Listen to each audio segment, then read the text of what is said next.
Welcome to Visual Fantasy Book Recommendations, the channel dedicated to fantasy and science fiction book summaries, reviews, and recommendations. It is very helpful if you hit the like, comment, subscribe, and share. Help build my channel, and let's take a look into the best fantasy and sci-fi realms out there. Imagine this: you're playing the most complex chess game imaginable. Your opponent, an invisible grandmaster who can read your mind, predict your every move, and has been planning this match for centuries. Oh, and the fate of the entire galaxy hangs in the balance. Sound intense? Welcome to Isaac Asimov's Second Foundation, and trust me when I say this science fiction masterpiece will absolutely blow your mind. Hey everyone, thanks for tuning in to another episode where we explore the books that shape science fiction and fantasy as we know it.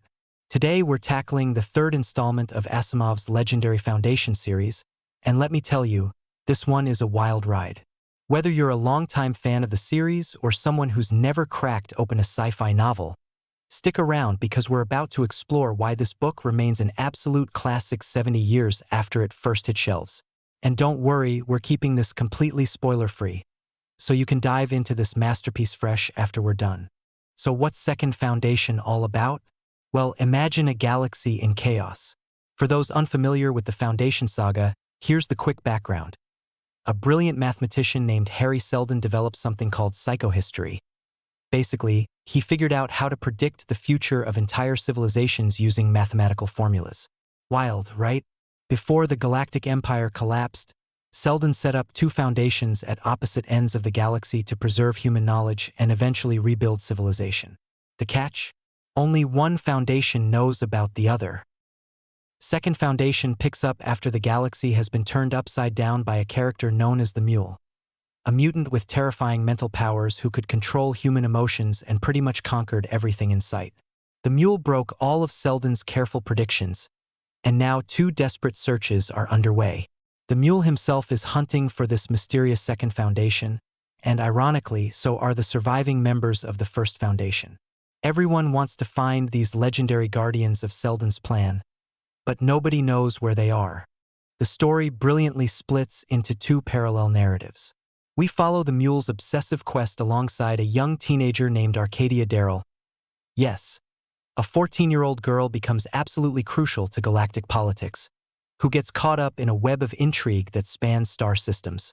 There's espionage, there's warfare, there's mind-bending psychological manipulation, and underneath it all runs this constant question. Who's really in control? Are any of these characters making their own choices, or has everything been calculated by unseen puppet masters? All right, let's dig into what makes this book so remarkable, and honestly, there's so much to unpack here. First off, let's talk about Asimov's characters because they're genuinely fascinating. What's brilliant about this novel is how Asimov populates his galaxy with regular people. Scientists, bureaucrats, traders, even a farm representative, and shows how these ordinary individuals become pivotal in extraordinary circumstances. There's Dr. Darell, a dedicated scientist wrestling with both professional challenges and single parenthood.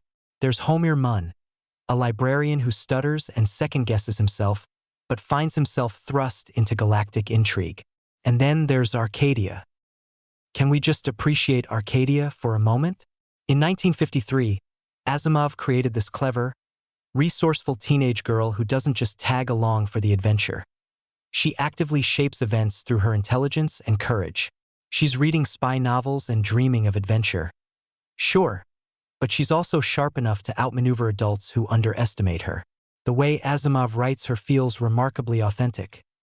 She's got that teenage blend of confidence and insecurity, romanticism and pragmatism. She's not some implausibly mature kid. She actually feels 14 while still being genuinely impressive. What's really clever is how Asimov uses this diverse cast to explore a massive theme: the tension between individual agency and determinism. Every character in this book is constantly questioning whether their decisions are truly their own or whether they're being manipulated by forces beyond their comprehension. It creates this delicious paranoia that permeates the entire narrative. Can you trust your own thoughts? Your own motivations? When you're dealing with people who can literally adjust your emotional state or implant ideas in your mind, how do you know what's real? The conflict in Second Foundation operates on multiple levels, and that's part of what makes it so engaging. On the surface, you've got your space battles and political maneuvering. There's literally a war happening between Calgon and the Foundation. But the real conflict is psychological and philosophical. It's a battle of wits between people trying to find the Second Foundation and the Second Foundation trying to remain hidden while still protecting Selden's plan. Every conversation becomes a potential chess match. Every decision could be exactly what the enemy wants you to do, or it could be the one move they didn't predict. Asimov structures this beautifully. The book is split into two parts, Search by the Mule and Search by the Foundation. And watching these parallel investigations unfold is absolutely gripping.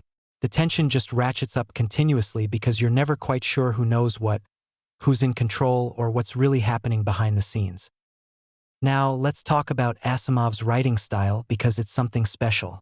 His prose is clean, efficient, almost conversational. He's not trying to dazzle you with flowery descriptions or complicated sentence structures. Instead, he focuses on ideas and dialogue, letting the concepts themselves carry the weight. The result is incredibly readable. This book just flows. You can easily lose an entire afternoon because you just want to read one more chapter. What's particularly impressive is how Asimov handles exposition. He's dealing with complex concepts here: psychohistory, encephalographic analysis, the mathematics of predicting human behavior on a galactic scale, but he makes it accessible. Characters explain things to each other in natural ways, and Asimov trusts his readers to keep up without dumbing anything down. The philosophical depth here is remarkable too. Asimov is wrestling with huge questions about free will, the ethics of manipulation, whether security justifies secrecy, and the price of peace. What right does any group have to guide civilization from the shadows, even with the best intentions? If you could prevent suffering by subtly influencing people's choices, would that be ethical? The book doesn't preach answers. It presents scenarios and lets readers grapple with these dilemmas themselves. There's also something beautifully metatextual about the whole thing.